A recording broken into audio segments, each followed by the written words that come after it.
আপনারা সবাই ভালো তো? আমি যেহেতু এটা কোনো রাজনৈতিক মঞ্চ নয়, আমি এখানে একদম কিছু ঘটনা এবং কিছু তথ্য, কেন আজকে এই ঘটনাগুলো ঘটছে 2025 সালে, সেই বিষয়টাকে একটু তুলে ধরবো, যেটা আপনাদের কাজে লাগবে। এটা কিন্তু স্বাভাবিক সময় নয়, এটা অ্যাবনর্মাল সময়। স্বাভাবিক সময়ে আমরা অনেক কিছু করি, কবিতা বলি, গান শুনি, বিভিন্ন সভা সমিতি করি, শ্বশুর বাড়ি যাই, এটা নর্মাল টাইমে। কিন্তু এখন অ্যাবনর্মাল টাইম। অ্যাবনর্মাল টাইম মানে বান হয়ে গেছে, ভূমিকম্প হয়েছে, তখন মানুষের অবস্থা কিরকম, যেটা এখন সেটা আমরা যদি দু চোখ খুলে দেখি তাহলে সেটা বুঝতে পারবো। সেইটা বুঝিয়ে দেওয়ার, আপনাদের ধরিয়ে দেওয়ার একটু চেষ্টা করব। তবে এটা ঠিক, আমি যে কথাগুলো বলবো সেগুলো ভয়ে আটকে ওঠার মতো, কিন্তু ইতিহাসের চাকা তো পিছনের দিকে ঘুরিয়ে নেওয়া যায় না। ফলে যতই চেষ্টা করুক, যতই আতঙ্কিত হই, আমরা আতঙ্কিত হলে আমরা বাঁচার জন্য একত্রিত হব, একত্রিত হলে আমরা লড়াই করব।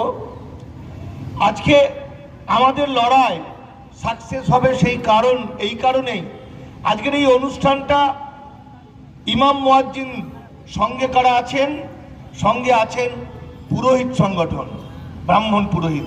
এর চেয়ে ভালো কম্বিনেশন মনে হয় পৃথিবীতে আর কিছু নেই। ফলে বলা যেতে পারে এটা একটা ঐতিহাসিক মিটিং। আর একটা ঐতিহাসিক এই কারণেই, ভারতবর্ষের সবচেয়ে গুরুত্বপূর্ণ জায়গা মুর্শিদাবাদ, সেই মুর্শিদাবাদ জেলার বহরমপুরের আজকে আমরা এসেছি একটা অত্যন্ত বড় কাজ নিয়ে, যেটা গোটা ভারতকে বাঁচানোর জন্য। আমাদের ভাবতে হবে, আজকে 2025 সাল হতে চললো কয়েকদিন পরে, এই সময় এই ঘটনাগুলো কেন ঘটছে? মানে কিছুদিনের মধ্যে আমরা দেখলাম এনআরসি, মানে মানুষকে বেনাগরিক করে দাও।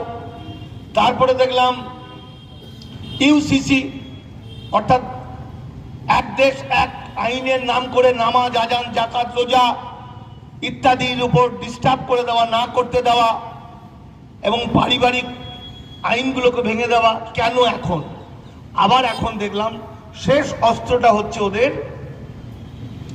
এই ওয়াকফ সম্পত্তিগুলো নিয়ে নেওয়া, মুসলিম সম্পত্তি। একবার ভাবুন তো, এই তিনটে দেখুন লিঙ্ক আছে। আর এই সময়টাই হচ্ছে সবচেয়ে মারাত্মক। আজকে 2024 শেষের দিকে 2025, মনে রাখুন 1925 সালে আরএসএস তৈরি হয়েছিল, এবং 1925 সালেই ওরা তৈরি করেছিল ভারতবর্ষকে আমরা আর্য রাষ্ট্র করব। এবং আর্য রাষ্ট্র মানে ব্রাহ্মণ রাষ্ট্র, বর্ণ হিন্দু রাষ্ট্র।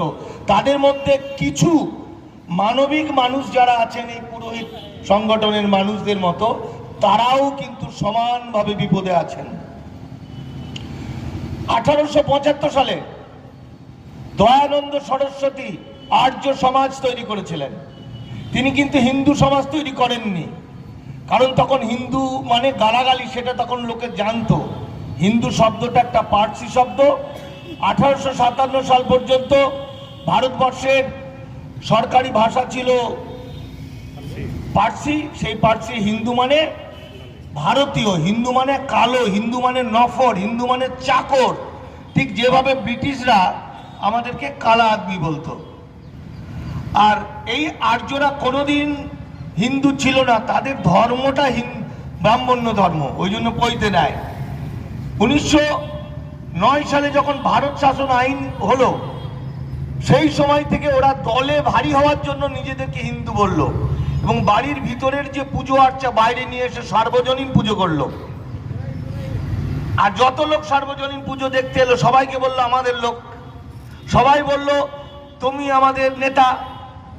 কিন্তু যারা পুজো দেখতে এলো তাদের ছায়া মারানো যাবে না, এটাই ছিল বিষয়। তো দয়ানন্দ সরস্বতী বলেছিলেন, আমরা আর্য, আমরা রাশিয়ার উরাল অঞ্চল থেকে এসে ভারতকে দখল করেছি। সুতরাং